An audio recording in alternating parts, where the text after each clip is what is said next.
guys, how's it going? So today I'm planting a couple of honeyberries. I went down to the garden center yesterday.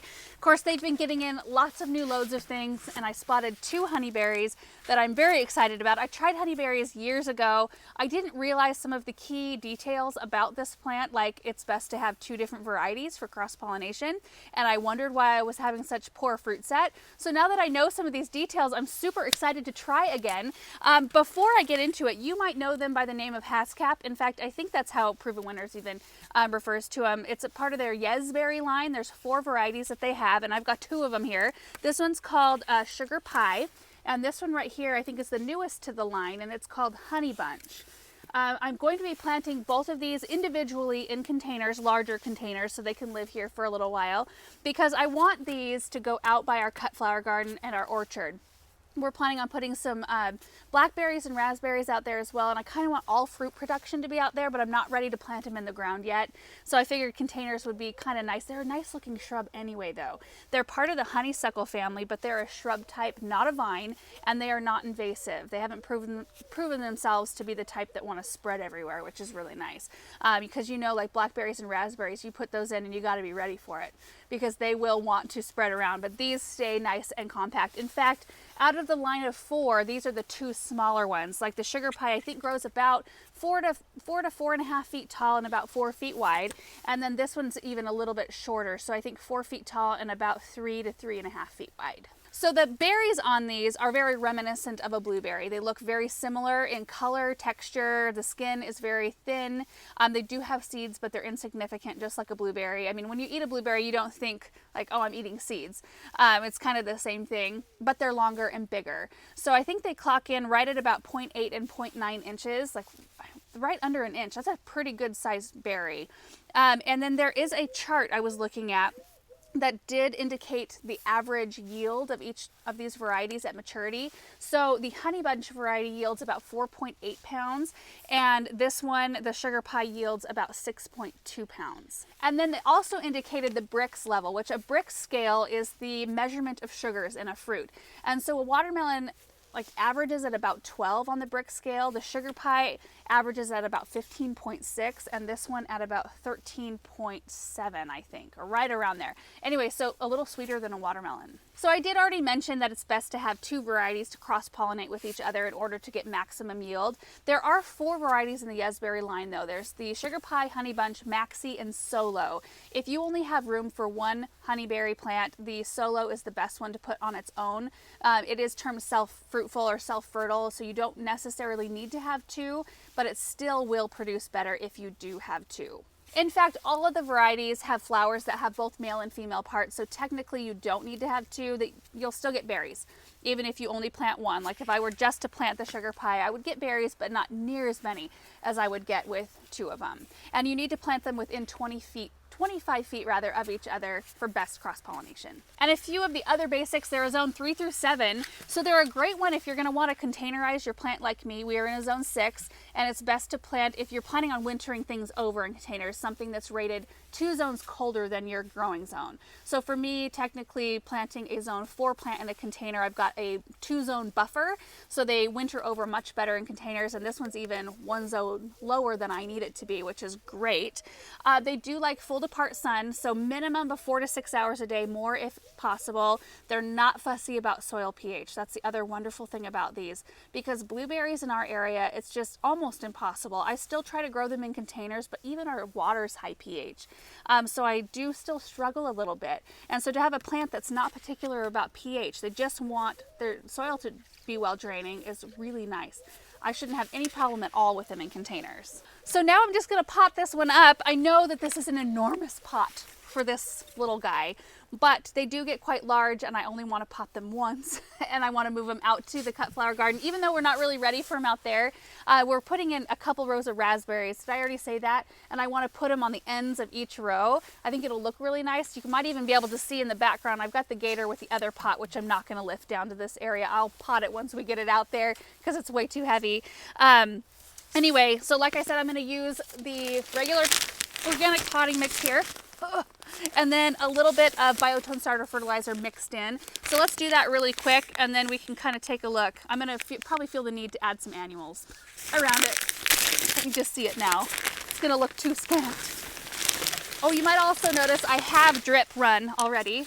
So we remembered this time.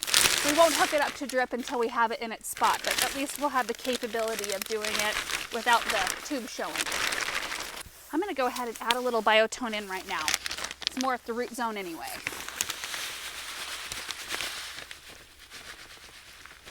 In future years, you can fertilize when they start to break buds in the spring with something that's formulated for woody plants. So you can use plant tone, you could use berry tone. Yeah, berry tone would be great. Yeah. That's why I keep you around. I'm gonna mix this into the soil. They're not particularly hungry plants, so they don't need super fertile soil or anything like that.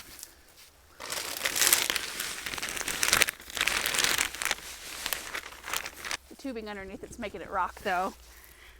It's kind of inconvenient.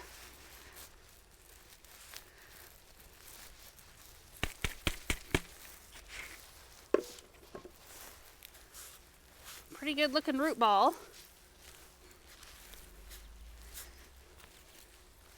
I'd take, no, I better leave that on. I need to make a nicer looking sign though for it.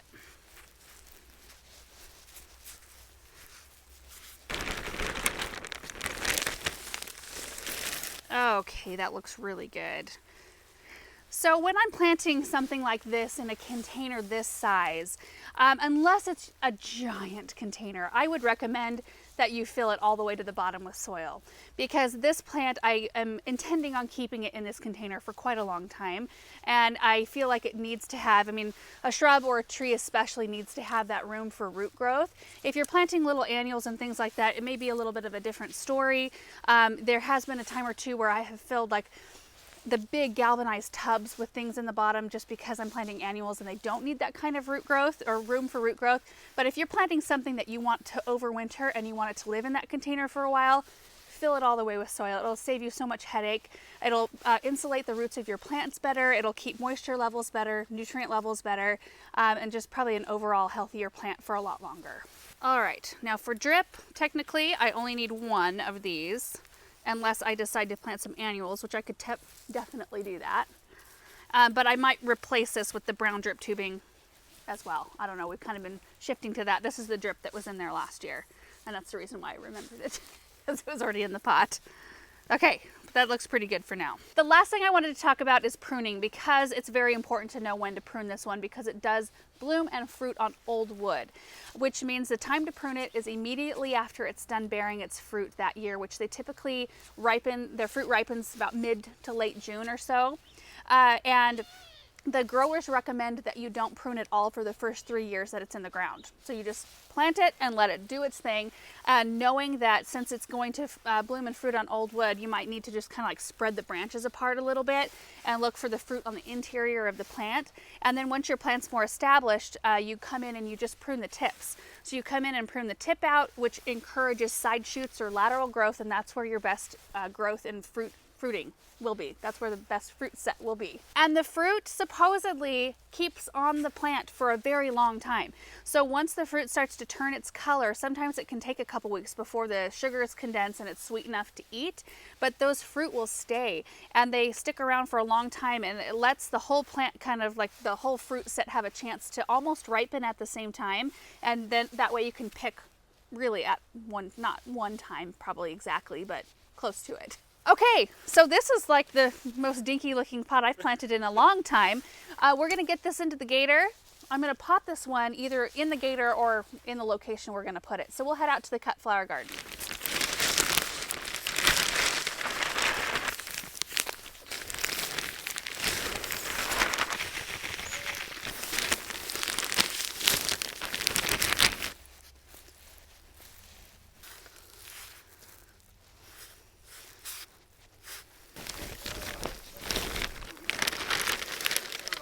All right, looks good.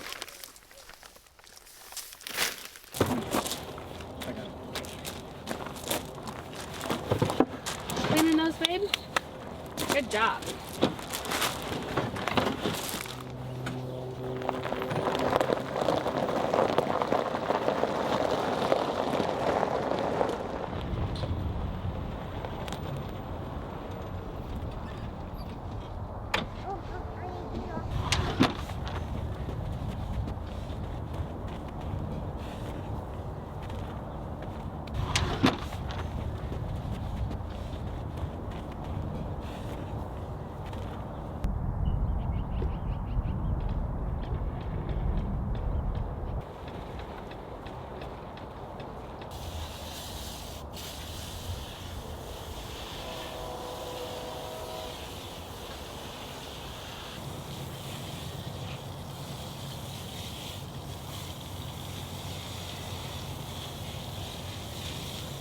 right guys, so here we are at one of the entrances to our cut flower garden. We're kind of standing right in front of the orchard.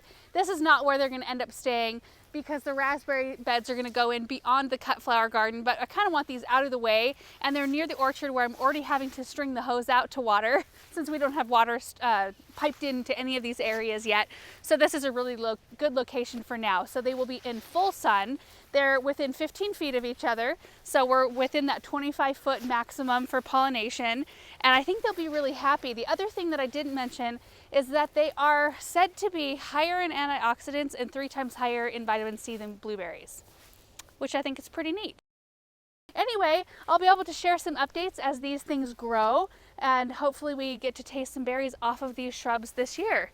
I hope you guys enjoyed this video, and we will see you in the next one. Bye.